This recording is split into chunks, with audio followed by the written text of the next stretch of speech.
Hello मेरे प्यारे student, कैसे हैं आप लोग? बढ़िया, एकदम बढ़िया ही रहिए। देखिए मेरे प्यारे student, top most important objective जो है मैं आप लोगों को बताने जा रहा हूं, जो आप लोगों को डायरेक्ट एग्जाम में देखने को मिलेगा।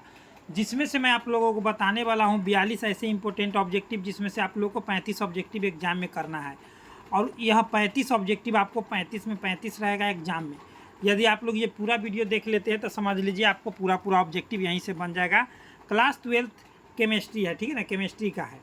तो चलिए मेरे प्यारे स्टूडेंट, केमिस्ट्री का ऑब्जेक्टिव जो है गर्दा मचा देना है। कह रहा है कि सल्फर 8 की ऑक्सीकरण अवस्था क्या होता है। तो सल्फर एक परमाणु है। परमाणु क्या होता है? विद्युत उदासीन। तो उदासीन के लिए 0 हो जाएगा। आगे क्या कर रहा है मेरे डियर स्टूडेंट, यहाँ पर ध्यान देना।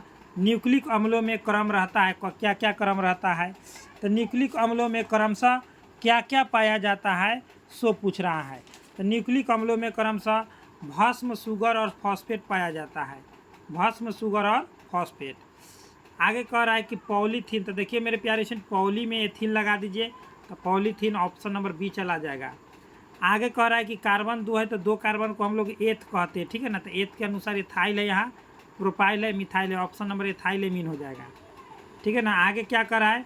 रवादार। रवादार ठोस में क्या क्या होता है? क्रिस्टलीय ठोस होता है। और इसमें से क्रिस्टलीय ठोस मात्र हीरा है। हीरा कौन सा प्रसंकरण दर्शाएगा?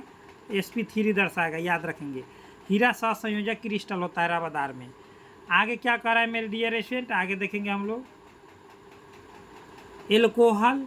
डायरेक्ट यहाँ पर हम लोग एल्कोहल देखेंगे, तो एल्कोहल को हम लोग हाइड्रोक्सिल ग्रुप कहते हैं, OH। OH को क्या कहते हैं? हाइड्रोक्सिल, या अल्कोहल को भी हाइड्रोक्सिल ग्रुप कहते हैं। तो ये सभी चीज़ें आप लोगों को याद रहना चाहिए। तो कौन सा हो जाएगा मेरे डियर स्टूडेंट इसमें से? तो इसमें से मेरे प्यारे स्टूडेंट का हो जाएगा आप लोगों को हाइड्रोक्सिल ग्रुप। एल्डिहाइड का होता है CHO, ठीक है ना।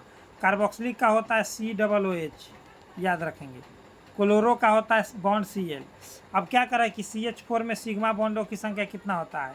तो 1 2 3 4, 4 बॉन्ड होता है, 4 होगा सिग्मा, ठीक है ना। आगे चलते हैं। कह रहा है मेरे डियर स्टूडेंट कि किस यौगिक केंद्रीय धातु का प्रसंकरण DsP2 है। तो DsP2 है, ये 5 बार अभी तक पूछा है एग्जाम में, ठीक है। कितने बार पूछा है? 5 बार। तो मेरे प्यारे स्टूडेंट याद रखेंगे, ये 1 बार 2 बार नहीं पूछा है, 5 बार पूछा है। और आप लोगों को ये हमेशा याद रखना चाहिए।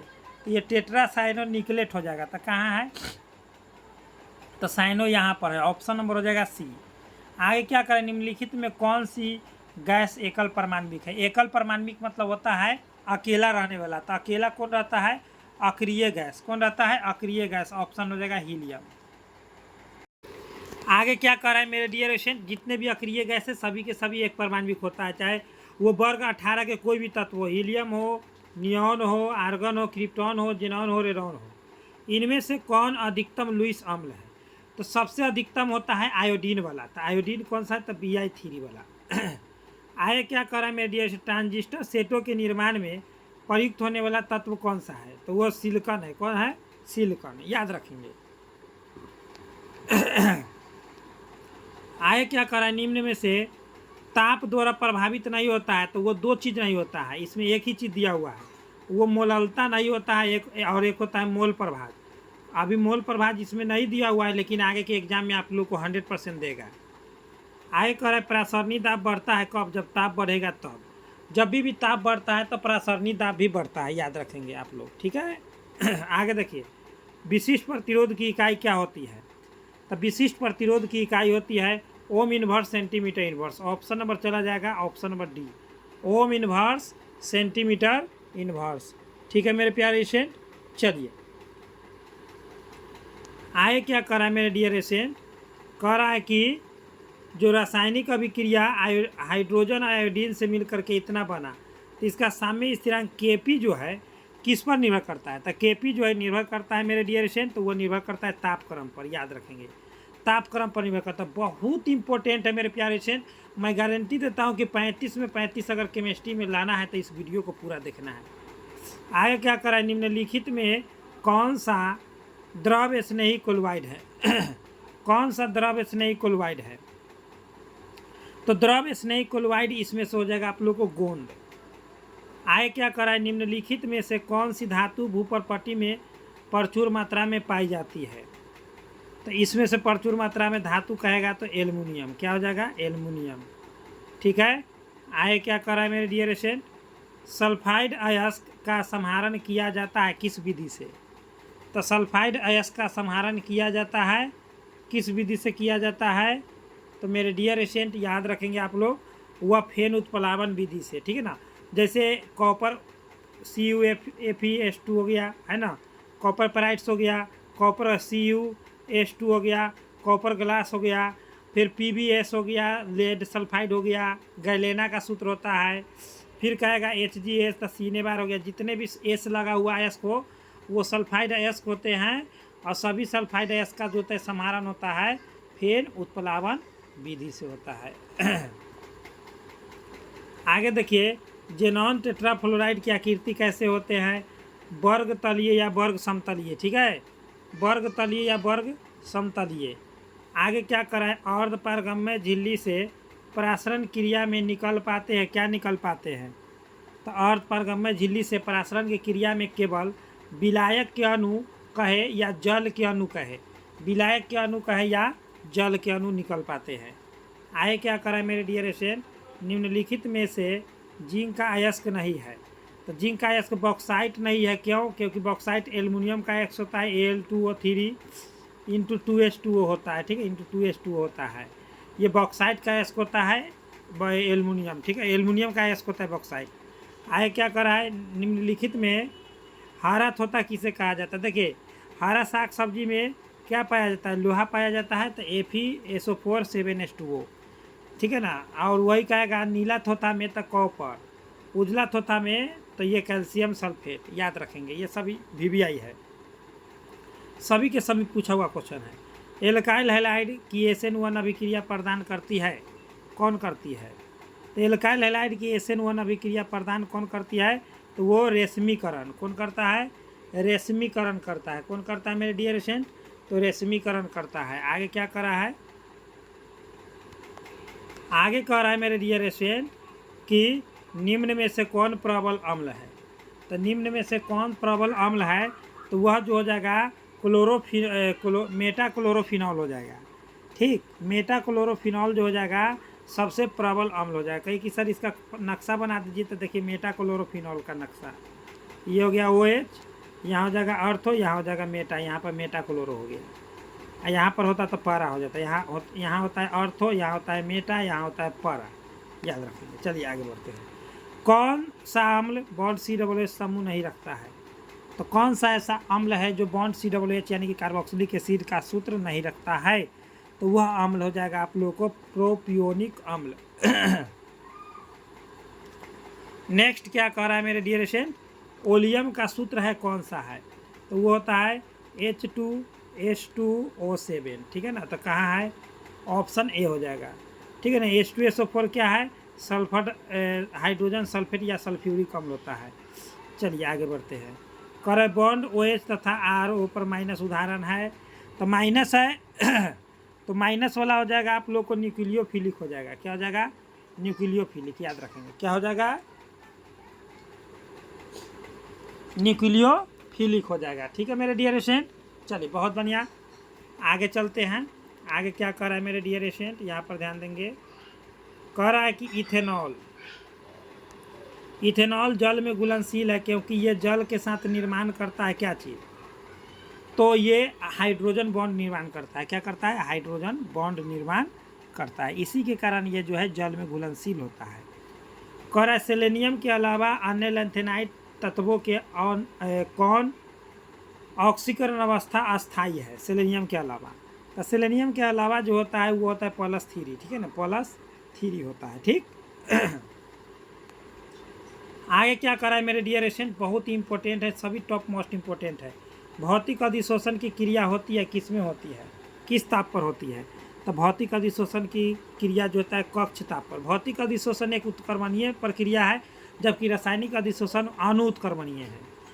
अब आगे करा ग्रेवियल थैलेमाइड संश्लेषण का प्रयोग किसके विरचन के लिए किया जाता है, तो ग्रेवियल थैलेमाइड संश्लेषण का प्रयोग जो है किसके लिए किया जाता है, तो वह किया जाता है 1 डिग्री एमीन के लिए, 1 डिग्री एमीन के लिए। आगे क्या कर रहा है मेरे डियर स्टूडेंट, कह रहा है कि डाईथाइल ईथर कि हाइड्रोजन आयोडाइड के अधिक्य से क्रिया का उत्पादन है, तो कौन सा उत्पादन है क्रिया का?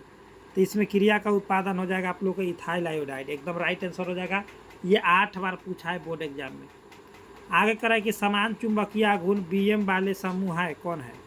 तो समान चुंबकीय गुण, ये तो भैया एकदम 7 बार से 6 से 7 बार ये क्वेश्चन पूछ चुका है। तो 33 का हो जाएगा ऑप्शन नंबर ए, ठीक है ना, ऑप्शन नंबर हो जाएगा ए। आगे क्या कह रहा है कि इसमें क्रोमियम का उपसंयोजन संख्या, तो छोटकी ब्रैकेट के बाहर से 4 रहेगा तो 4, 3 रहेगा तो 3, तो यहाँ पर छोटकी ब्रैकेट के बाहर से कितना है 3, तो ये हो जाएगा 3। आगे क्या कर रहा है मेरे डियर स्टूडेंट, आगे यहाँ पर तो 3 हो जाएगा। आगे कर रहा है कि निम्नलिखित में किसका निकेल का ऑक्सीकरण संख्या 0 होगा, तो जो उदासीन होगा, तो उदासीन कौन है? CO, कार्बन मोनोऑक्साइड जो कार्बोनाइल होता है, कार्बोनाइल के लिए 0 होता है, 0 में 4 से गुना करेंगे तो बराबर में 0 आएगा, ऑप्शन नंबर सी हो जाएगा। आगे क्या करा है, बुझा हुआ चूना है, कौन सा है? तो बुझा हुआ चूना का सूत्र कौन सा हो जाएगा मेरे डियर स्टूडेंट, तो वो हो जाएगा आप लोगों को कैल्शियम हाइड्रोक्साइड। कैल्शियम हाइड्रोक्साइड हो जाएगा बुझा हुआ चूना, ऑप्शन नंबर सी हो जाएगा। 36 का एकदम करेक्ट। आगे क्या कह रहा है मेरे डियर स्टूडेंट, एनिलीन और बेंजल एल्डिहाइड अभिक्रिया है, कौन सा अभिक्रिया है? एनिलीन और बेंजल एल्डिहाइड कौन सी अभिक्रिया है? तो एनिलीन और बेंजल एल्डिहाइड की अभिक्रिया कौन सा अभिक्रिया करता है, तो वह संघनन अभिक्रिया है। आगे क्या करा है, 1 डिग्री 2 डिग्री 3 डिग्री एमोन्स में यह एमीन्स होता है, यहाँ क्या होता है एमीन्स, यहाँ पर एमीन्स मी होता है, ठीक है ना, मी होता यहाँ। पृथक्करण की सबसे अधिक व्यवहारिक औद्योगिक विधि कौन सा है, तो वह औद्योगिक विधि आप लोग को प्रभाजी आसवन विधि है। आगे करा है क्षारीय अमीनो अम्लों का उदाहरण है, कौन सा है, तो कौन सा क्षारीय, तो हिस्टेडीन है, ठीक है ना, हिस्टेडीन है।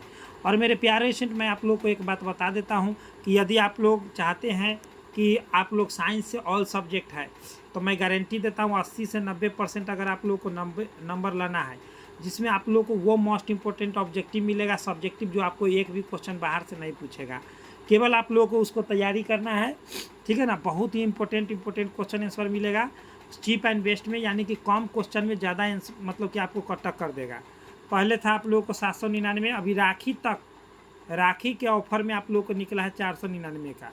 अगर आप लोग चाहते हैं तो जल्दी से एकदम PDF नोट्स का परचेस करें या जल्दी आप लोग ले लें। चलिए आगे बढ़ते हैं। करें निम्नलिखित में कौन बायोडिग्रेडेबल बहुलक है, तो वो सेलुलोज है। सेलुलोज जो है एक प्रकार का बायोडिग्रेडेबल बहुलक है, ठीक है ना। चलिए आगे क्या कर रहा है मेरे डियर स्टूडेंट, आगे कह रहा है स्टार्च अथवा सेलुलोज के जल अपघटन से क्या प्राप्त होता है, तो वह प्राप्त होता है ग्लूकोज। ग्लूकोज का सूत्र क्या होता है, C6H12O6, ठीक है ना, याद रखेंगे, ऑप्शन नंबर ए हो जाएगा। आगे कह रहा है मेरे डियर स्टूडेंट कि निम्नलिखित में कौन धातु का निष्कर्षण विद्युत विच्छेदन द्वारा नहीं होता है, तो लोहा का जो होता है विद्युत विच्छेदन विधि द्वारा धातु का निष्कर्षण नहीं होता है। मेरे प्यारे स्टूडेंट, अगर आप लोग चाहते हैं कि हर सब्जेक्ट में बेहतर करने के लिए 80 से अगर 90% तक लाना, तो आप लोग को डिस्क्रिप्शन बॉक्स में कॉन्टैक्ट नंबर दिया गया है, कॉन्टैक्ट कर ले और PDF नोट परचेस कर ले, क्योंकि आप लोगों को व्हाट्सअप पर मिलेगा वो VVI इंपॉर्टेंट क्वेश्चन जो आप लोग कहिएगा कि सर यस सर आपका एकदम गर्दा मचा दिए। पिछले साल की तरह इस साल भी, पिछले साल जो है आप लोगों को जो स्टूडेंट है एक 461 नंबर लाया था, एक डिस्ट्रिक्ट टॉपर बना था, ठीक है ना। इस साल भी आप लोग अगर चाहते हैं तो हम न कहे कि आप लोगों को इतना से इतना का गारंटी लेता हूँ, उससे ज़्यादा आपका मेहनत रंग लाएगा, ठीक है ना। तो चलिए आप लोगों को फ्री कंटेंट आप लोगों को मैं बताता हूँ कहाँ से डाउनलोड करना है। Free of cost PDF note download करने के लिए गूगल या क्रोम पर आ जाना है। यहाँ से भी आप लोगों को सभी VVI क्वेश्चन आंसर मिल जाएगा, ऐसा इंटरफेस आएगा, इस पर क्लिक कर देना है। इस पर क्लिक करने के बाद मेरे प्यारे स्टूडेंट ऊपर की स्क्रॉल करना है और यहाँ से ISC वाला में आइए, पूरा मिल जाएगा। यहाँ पर डेली टेस्ट लगाइए, ठीक है ना। यहाँ से आप लोग जो है न्यू अपडेट पाइए, एडमिट कार्ड का फॉर्म डाउनलोड कर लीजिए, यहाँ से डाउनलोड होगा हर चीज़, यहाँ पर एडमिट कार्ड भी डाउनलोड होगा, यहाँ से वायरल क्वेश्चन भी आएगा, सभी चीज़ें यहीं से आप लोगों को मिलेगा। तो ऐसे आप लोगों को PDF नोट्स लेना है तो ISC वाला में आइए, सभी चीज़ों का chapter by chapter, objective subjective सभी चीज़ मिल जाएगा। यहाँ से देखिए आप लोगों को हर सब्जेक्ट का, साइंस का, सभी सब्जेक्ट का यहाँ पर दिया गया है। तो चलिए मेरे प्यारे स्टूडेंट, मिलते हैं नेक्स्ट वीडियो में। इतना ही, बेस्ट ऑफ लक, जय हिंद जय भारत।